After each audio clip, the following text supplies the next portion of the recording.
안녕하십니까. 오늘은 우리가 찾고 있는 참나인 공적한 날에 대하여 조금 더 자세히 알아두기로 합시다. 특히 참나인 공적한 날은 알아차리는 근원이기 때문에 항상 알아차림이 현존하여 대상을 있는 그대로 알아차리되 공적하여 알아차림이 남아있지 않는 것입니다. 그러므로 나를 포함한 대상을 욕심없이 보고 알아차리는 주시자로 비유하기도 하고 마음 챙김이라든지 깨어있음 혹은 자기 자각 등으로 부르고 있습니다. 그러나 알아차림이나 주시자 등이 본래 무일물인 참나 자체는 아닌 것입니다. 더욱이 참나의 알아차림은 마치 빛이 비춰서 대상을 있는 그대로 밝게 드러나게 하여 알아차리는 것과 유사하기 때문에 참나인 공적한 알을 빛이라든가 강명 혹은 등불에 비유하고 있습니다. 4월 초파일의 연등불 역시 참나를 의미하고 있습니다.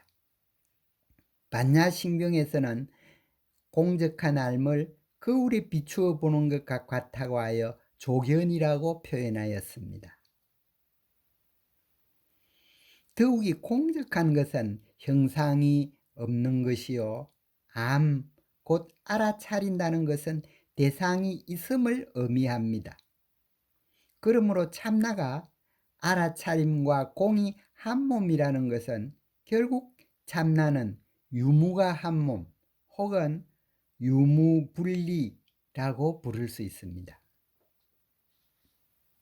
여기서 유무 한 몸이란 유와 무가 하나 된 몸이라는 의미이기 때문에 참나는 유도 아니고 무도 아니기 때문에 확정된 것이 아무것도 없으므로 불확정의 성품입니다.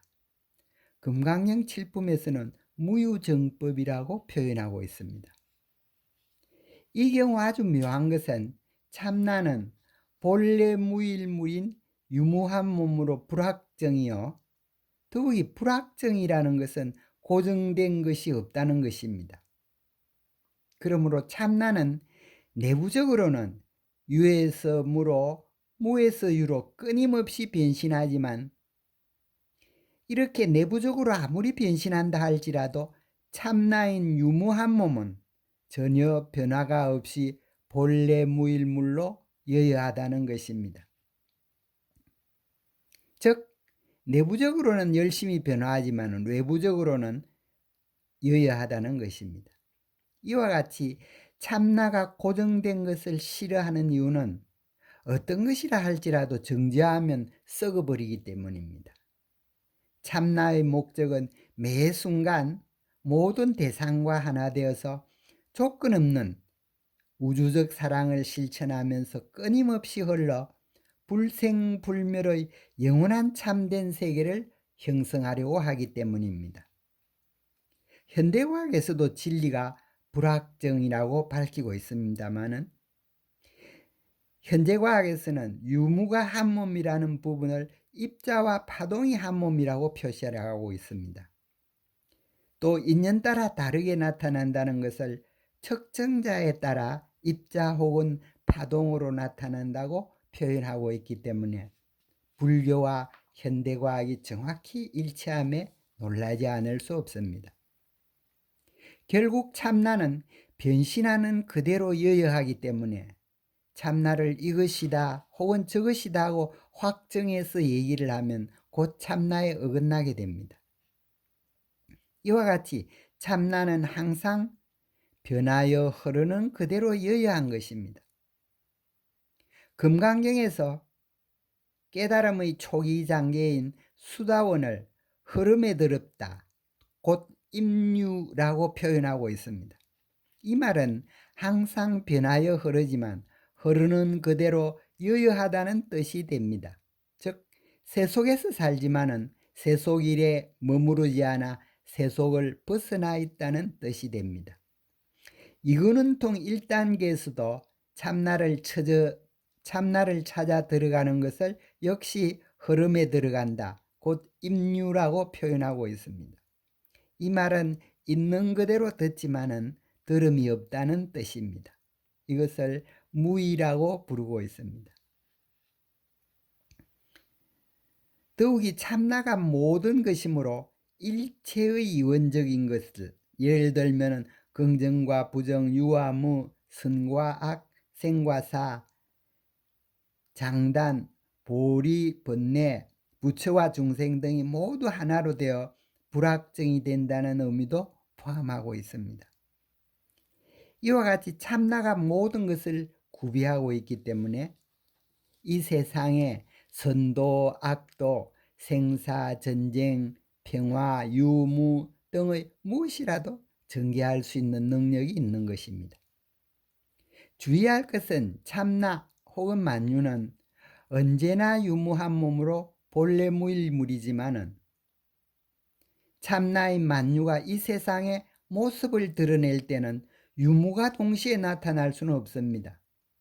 그렇기 때문에 인연 따라 한쪽이 숨어버리고 유로 나타나든지 혹은 무로 나타나게 됩니다. 그렇기 때문에 유로 나타나더라도 유무한 몸이라고 봐야 됩니다. 무로 나타나더라도 유무한 몸이라고 봐야 마땅합니다. 이것을 숨고 드러난 이치, 곧 은현의 이치라고 부르고 있습니다. 이 이치는 만유가 본질적으로 유무한 몸으로 본래 무일물인 참나이지만은 인연 혹은 업따라 현상계, 즉 이 세상에 나타날 때는 유나 무로 나타나므로 각각 업따라 독자적인 모양과 개성을 가지고 태어난다는 의미이기도 한 것입니다. 다시 말하면 이 세상에서는 유와 무, 생과 사, 선과 악, 행복과 불행 등등이 전혀 다르게 나타납니다. 그러나 만유가 참나이므로 참나의 관점, 꼭 진리의 관점에서 보면 유무, 생, 사, 행복, 불행이 모두 참나 하나뿐입니다. 즉 만유가 모습과 현상은 서로 다르면서 동일한 참나 혹은 같은 생명을 가지고 있는 것입니다. 이와 같이 현실적으로는 전혀 다르게 나타나지만은 본질적으로, 진리적으로는 유와 무, 생과 사, 행복과 불행이 서로 다르지 않기 때문에 유와 무가 하나요, 생과 사가 하나이며 행복과 불행이 본질적으로 하나인 것입니다. 그러므로 깨달은 이들은 유무, 생사, 행복, 불행에 연연하지 않게 되어서 유무와 생사, 행복, 불행을 초월하는 것입니다. 즉 이 세상 만유가 각각 모양과 개성은 다르다 할지라도 본질적으로는 참나라는 하나의 생명을 가지고 있는 것이므로 만유가 한 형제라는 것입니다. 잠시 쉬다 다시 시작하겠습니다. 감사합니다.